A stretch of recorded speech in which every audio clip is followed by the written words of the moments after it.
Alright, good afternoon everyone. Today is Wednesday, December 5th, 2012.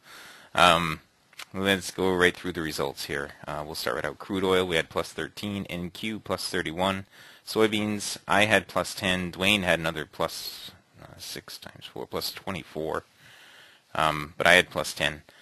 And on the gold, I had an unusually bad day on gold today. I was down 30 ticks on gold. Overall on the day we're still up, not including Dwayne's plus 24, which is $300 per contract. Not including Dwayne's, we're up overall on the day. We're up over 2 points equivalent ES. Okay. Let's go through the trades. We'll start here. I didn't take any ES trades, as Dwayne had mentioned earlier. There was a problem this morning with the data, so we got a late start. Well, we got in the room right on time, but the markets, the data feeds and stuff like that, got a late start, unfortunately. There were some trades available here on the 4-tick range, on the ES 4-tick range. We had gone through some of these in the live trading room this morning. I didn't take a single one of them. Okay, I wanted to let the data really get right again before I started taking any trades live.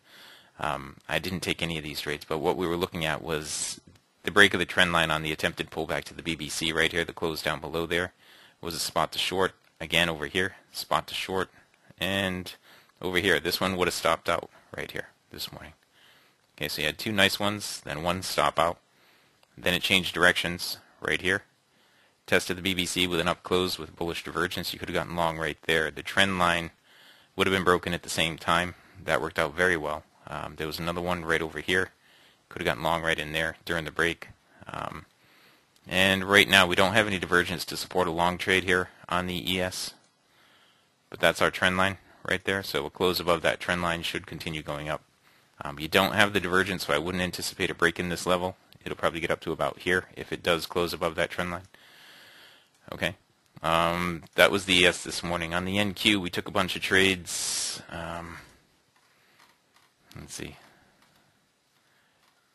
I was showing stuff in here this morning again on the NQ. I'm gonna create something for the partners meeting tomorrow night. If yeah, sorry, I jumped right through it all. If you have not taken a free trial with us, go to www.cfrn.net/apply. Sign up for the free trial. All we ask for is your name and your email address to get you started. In the free trial, you get 5 business days in our live trading room. You also get to download the charting platform, all our indicators, and actually test it all out live with us. Okay, or test it all out in our live trading room. Let's see, what else do we have? We have a partners meeting tomorrow night. If you are on the free trial and you want to get into the partners meeting, you must become a partner before the meeting tomorrow night. Okay. Let's see. There's another thing that we haven't discussed in a long time. It's the tuition reimbursement program. I'm just going to throw this out here right now because if you are a CFRN partner and say you refer a friend, we will, if that friend becomes a partner as well, then we will share with you I think it's $500 is what we said. Okay, if you become a CFRN partner. I mean, if you are a CFRN partner and you refer a friend who becomes a CFRN partner, the key here is that you have to be a partner yourself. All right. We'll also take 20% of any money after the mentoring period that is paid in, and donate that either toward the orphanage or split it up to you and the orphanage. Either way, it's a way of giving back to everyone who spreads the word. All right, now let's get back into this. What we were looking at here was it was pulling back up toward the BBC, and we closed down below the trend line. The entry was right in here on this close down below the trend line. The exit was down here. Okay. In this particular case, when you have divergence like this, you anticipate that the green line is going to work its way down into the cycle. And when it gets down into that cycle, that's when you think it's going to start pulling back again. Okay. All right, so it did it again right here on the other side. I didn't get any of this. on the other side, but you can see right here was the trend line right there. Here was the bullish divergence. Here was the close above, and it moved up off of that. We got another short trade right in here. The same type of thing, the close down below that trend line. When the market's really moving with a lot of momentum, it might not pull all the way back up to the BBC. And in those cases, you can take the trade, the continuation trade, on a close down below that trend line. Okay, I had drawn these in here because if, like, let's say the BBC is this rectangular area up here. All right, you're anticipating price is going to pull back up there to an area of resistance in that rectangular area, and you're going to trade off of that when you get a down close. But if it doesn't pull all the way back up there, and say it pulls back like this, and this is the trend, and it starts to continue in the original trend, the entry spot would be over here once it starts to continue in the original trend. Okay, and that's what I keep doing over and over and over again. All these lines that I've drawn on here, well, some of them, just the up close would work because you have bullish divergence, but if you don't have the divergence, then you need the close above the trend line. Okay. You can see a couple more trades that I took in here on the NQ, and that was pretty much it on the NQ this morning. All right. Now it's the same exact trade setup across all the 4-tick range markets. I didn't take any trades on the YM this morning. I didn't take any trades on the Russell. I did take gold and I did take crude, and I'll go through those in a minute. I also took soybeans. My first trade on the soybeans was here after it opened. We tested the BBC and had an up close with the bullish divergence right down here. You can see I already have an arrow. Bullish divergence, I entered right here, and I took profit up here. There was another opportunity to jump in on this a couple of different ways. One was right here after it had established a down trend line like this, but it had so much momentum that it didn't pull back to the BBC. It gave an up close right there, it moved up. Pulled back here, did it again right there, it moved up. Again it moved up, and again it moved up. Those were all tradable spots on the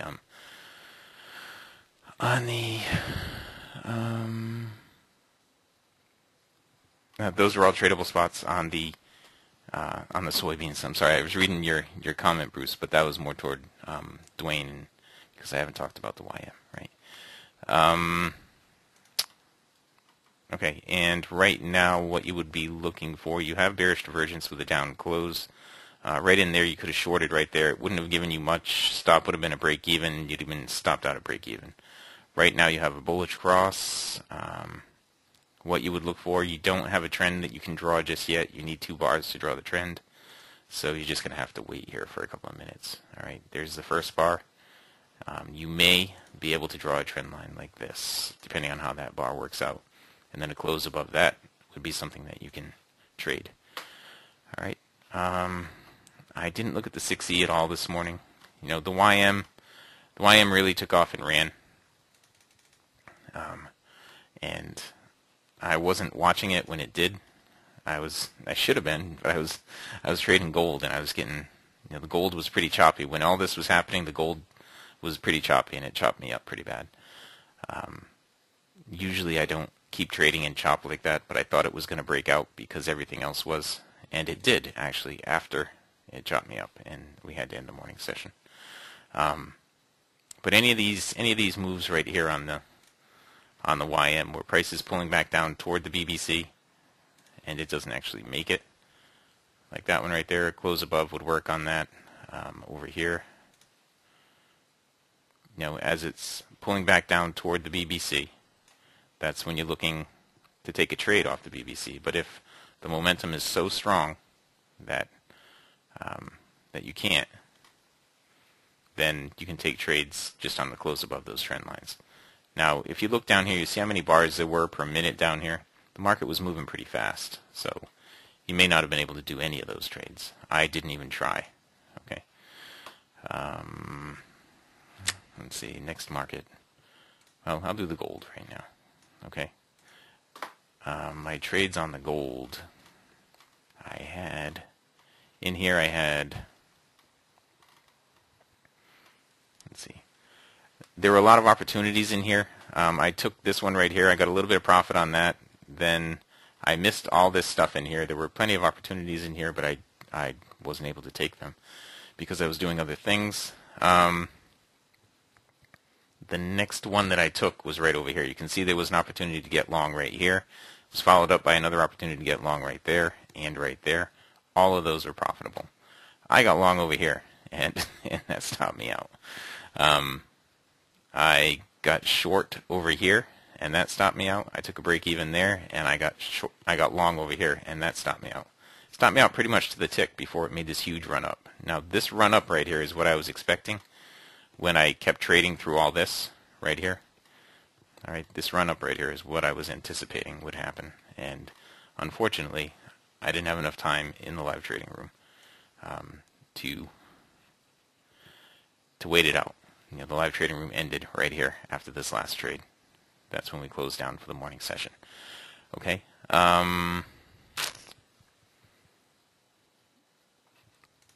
That was my goal this morning. Now, I didn't trade the Russell either.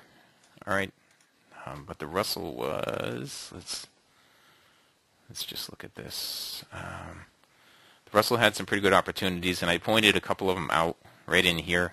I said getting long on a close above this, and it looked like it was going to head up into the weekly trading zone. Obviously, you can see it went into this zone and then into this zone, and now it started to fail at that second zone. Okay, in here there were a bunch of opportunities after it started to move. I would not have traded it inside the weekly trading zone, but down here, there's the trend line that I was drawing on the pullback down to the BBC. There's the up close, and up it went. Okay, over here, well, here's the trend line on the pullback. Actually, there was, hang on, let me point something else out first. We had bullish divergence here and a pullback to the BBC with an up close. So right there was an opportunity to enter. When it pulled back down here, you started losing your divergence, so you would have needed a close up above the trend line. That happened right here. That one only went up a couple of ticks, and it would have stopped you out probably if you had like 8 ticks risk on it before it made the big move up.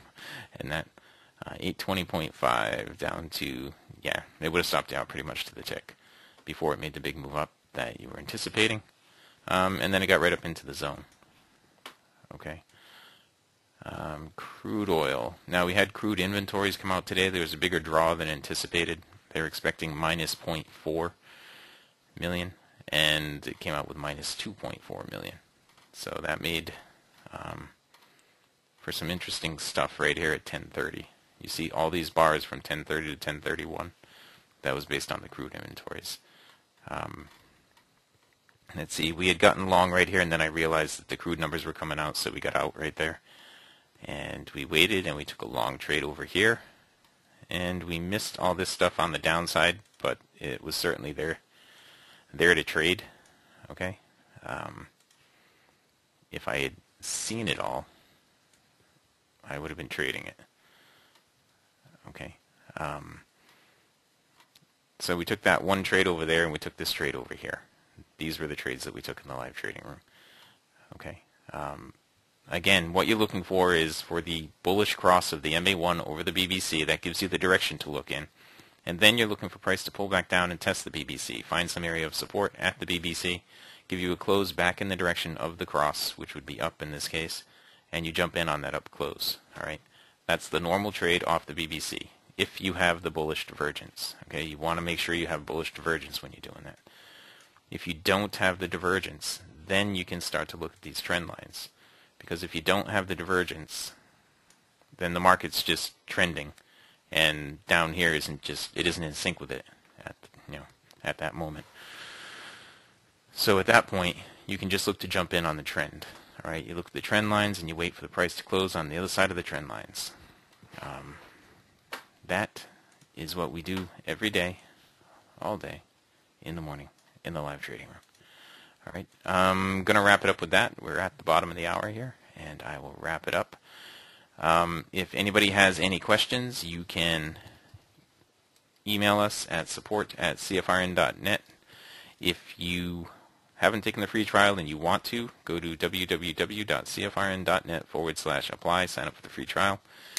If you're on the free trial and you want to get into the partners meeting tomorrow night, you need to become a partner.